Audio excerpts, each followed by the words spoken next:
Esta ha sido sin duda una semana terrible. Terrible, sí, para Chihuahua, para Sonora, para el país en general.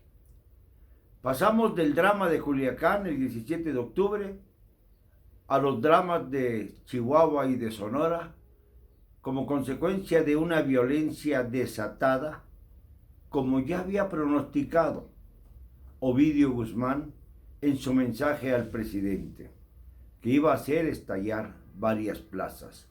No sabemos si en todas está metida la mano de Ovidio, pero sí sabemos que el crimen organizado está actuando para presionar burdamente al gobierno y con sangre. Solamente en Chihuahua, 40 muertos en unas cuantas horas. También me refiero obviamente a Ciudad Juárez, que está dentro de Chihuahua. Dos importantes ciudades del país condenadas a estar bajo el fuego brutal del crimen, bajo el fuego brutal de la inercia gubernamental. Se acusa, curiosamente, al gobernador panista Javier Corral de no estar actuando. Pues no se supone que a los narcotraficantes se les persigue a través del ejército porque se supone que cometen crímenes federales. Esto es el colmo de esta oleada de pretextos como los que se han vivido en la mañanera de hoy, que ya está tomada sí, por elementos mercenarios que van a elogiar al presidente, a adularlo, a decirle que gracias, señor presidente, porque gracias a usted pude estudiar en una universidad de la Ciudad de México, de esas que financia la Ciudad de México. Gracias, señor presidente, por la educación que nos da. Y luego presentan que hay algunas fallas en cuanto a la distribución y al mantenimiento de los bienes, las computadoras, el servicio de internet, etcétera. Pero es una catarata de elogios. Ya no hay preguntas que de verdad tengan que ver, por ejemplo, con los dramas que hemos vivido en Chihuahua y en Sonora esta misma semana. Comenzó el lunes con el asesinato brutal de 9 integrantes de la familia Levarón. Una familia que tiene sus asegúnes, pero el crimen contra mujeres y niños no puede quedar impune. Es algo que verdaderamente atormenta saber que hay un grado de violencia tal en nuestro país que ya ni las mujeres ni los niños de ninguna parte están a salvo, que se les quema vivos dentro de camionetas que supuestamente utilizaban. Esto estruja, más allá del hecho de que se permita a una comunidad de extranjeros ubicarse en territorio nacional y crear una especie de autonomía en donde las leyes mexicanas no existen. Por ejemplo, la poligamia, que no está permitida en nuestras leyes, es algo natural entre este grupo Levarón. Pero ahí están, reacomodados e intocables porque tienen la protección del gobierno de los Estados Unidos. Esto desde luego no resta ni un milímetro la brutalidad de los crímenes contra mujeres y niños, 9 de ellos. Esto es algo que revienta el espíritu, que molesta. Y luego la violencia se traslada sobre todo a Chihuahua y Sonora, a Ciudad Juárez y Chihuahua dentro de la misma entidad. 40 muertos en unas cuantas horas, camiones incendiados, retenes de criminales por todas partes. ¿Y todo esto qué? ¿A dónde nos lleva? ¿Al despeñadero? ¿Otra vez? ¿Al despeñadero? Que llamábamos así a la época del siniestro señor Peña Nieto nos lleva al abismo, mientras el presidente habla y habla más que la chachalaca a la que tanto cuestionó en los tiempos de Vicente Fox. Y mientras tanto empiezan a circular videos terribles en los que se ve que el armazón del aeropuerto de Santa Lucía se viene abajo.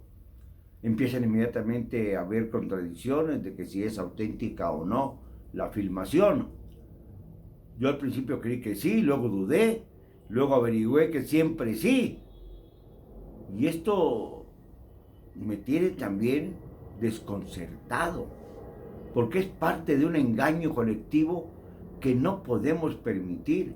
No se pueden seguir usando las redes sociales para desvirtuar hechos, para hacer que dudemos incluso los periodistas, porque no podemos corroborar la realidad, porque es tal la cantidad de bots que existen en nuestro país que hasta lo de Chihuahua, que es terrible, han querido minimizar para no convertir la historia de Chihuahua y de Sonora en otro Culiacán, cuando en Chihuahua han muerto muchos más civiles que en Culiacán.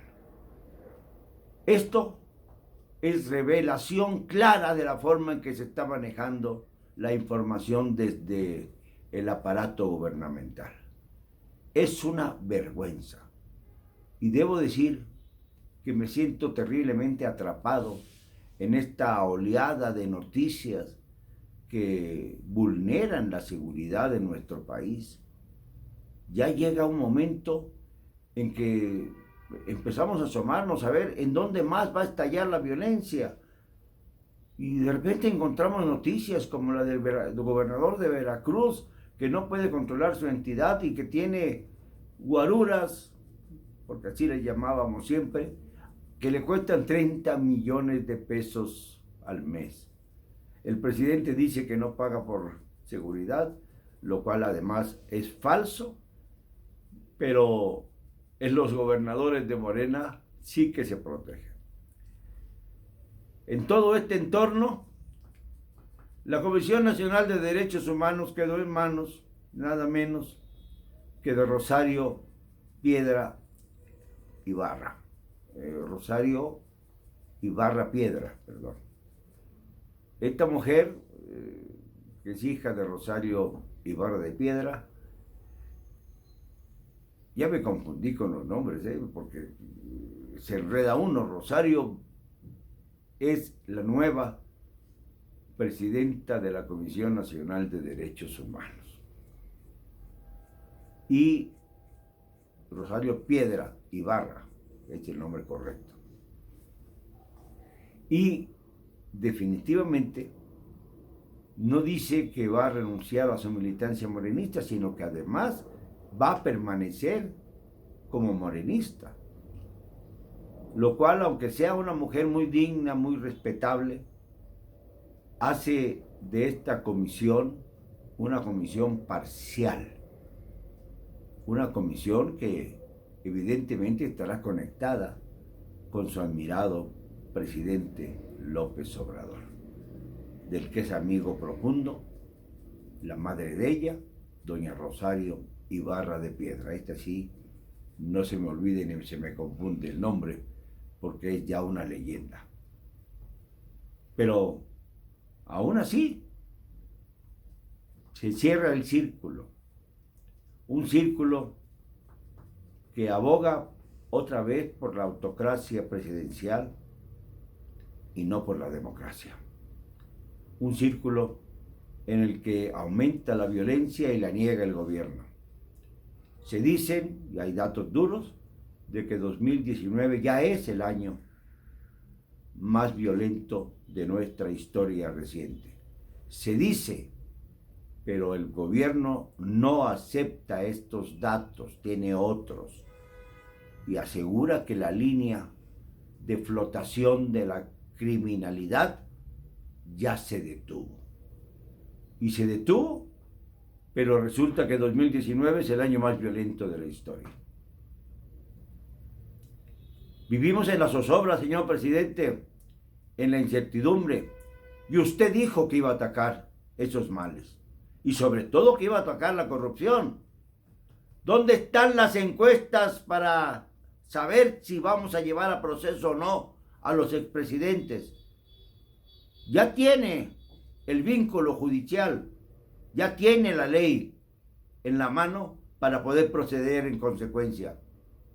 Le exigimos que cumpla con su palabra, señor presidente, porque esta violencia es producto también de la falta de gobierno y del vacío de poder que usted está generando por no cumplir con sus proyectos iniciales.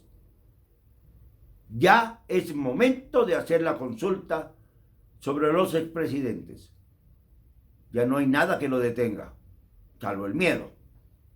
¿Tiene usted miedo, señor presidente? Yo no.